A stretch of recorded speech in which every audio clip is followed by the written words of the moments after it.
Hi folks, and welcome to another episode of All-Star TV, where each week we bring our viewing audience another tidbit, fact, or piece of advice about their home, and really just try to keep you up to date with what's going on in the industry.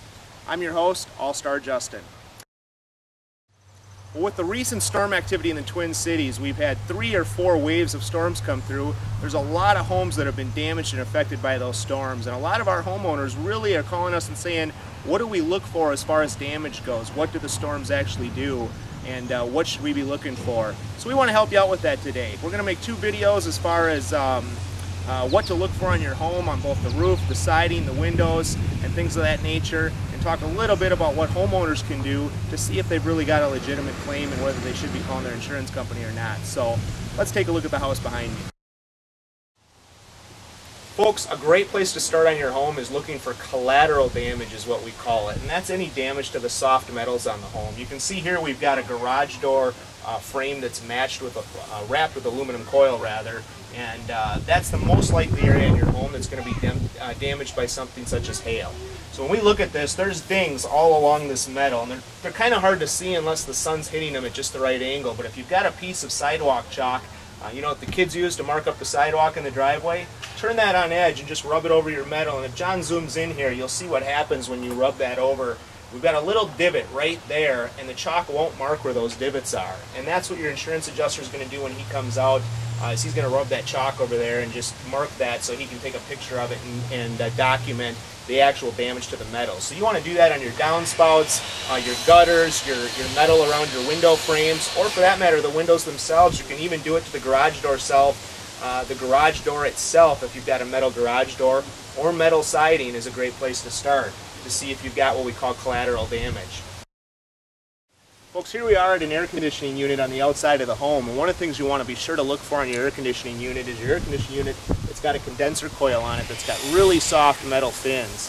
When that hail comes in, John, if you zoom in on that, you can see the divots that it does to those fins, and it actually closes those fins off so that they're not drawing the air in that they should. You want to be sure and get those combed out and point them out to your insurance company, because they want to make sure to comb those so that your air conditioner continues to draw the amount of air it's supposed to. Or you can short out a fuse or even have your air conditioner stop working on you. So a very important place to check on your home. Folks, here we are on the roof, and one of the first places to look at a roof is anywhere where your furnace screws come up through the top. This metal on this cap is obviously very thin metal. If you zoom in on that, John, you can see just how much damage is done to that cap. We've got some small divots over here, but on the west side, that whole cap is caved in right there.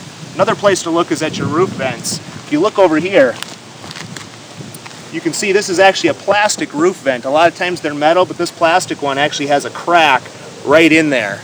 We want to be sure and we duct tape that up for the homeowner so they don't get any water infiltration in through that before we get the roof on, the new roof on. But that's a great example of plastic, and what it does to plastic is you actually get a crack in the plastic. And it's a fine crack, it's hard to find, but you want to be sure and look at that.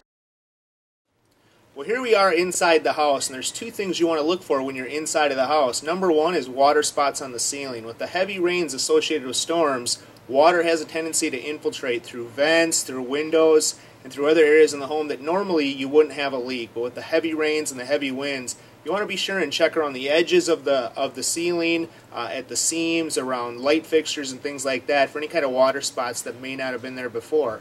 The other thing you want to check for is the insulation in your attic. When that heavy wind comes and blows up through your soffit vents, that insulation in your attic can really get swirled around, and you want to make sure to address that. Most homes have an attic hatch in a hallway, or in this situation, this one happens to be in the closet where I'm standing right now. So you want to climb up there with a step ladder, peek your head in with a flashlight. That insulation should be nice and level throughout the attic. And what happens is when that insulation swirls around, if it's not nice and level, that's something you want to be sure to address, because that can create heat loss and condensation and frost issues come winter. So that's a great place to check inside the home. Folks, there's a few pointers on what to look for on your home. Hopefully this helps as you do your own inspection of your home.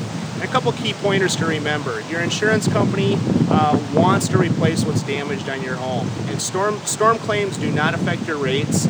That's the first thing to remember. The second thing to remember is when a storm hits an area, it attracts a lot of out-of-state people. and you want to be sure and hire a local contractor. Your local contractor knows the codes in Minnesota. They know how to work directly with the local insurance adjusters and the local insurance companies. And plain and simple, folks, you want somebody that's going to give you a warranty and they're going to stand behind that warranty. The new requirement in Minnesota is that everybody has to provide a 10-year warranty. Obviously, that 10-year labor warranty only applies if that company's in business in your area for 10 years. And a lot of the guys that come in from out of town, they're here for a brief period of time, and when the storm's over, you know, they head back out of town and they close their business down here. So be sure you're interviewing the right people, be sure they're a local contractor, and file a claim if you've got any kind of damage, because your insurance company wants to get that replaced and protect their investment as well as yours. We'll see you on another episode of All Star TV.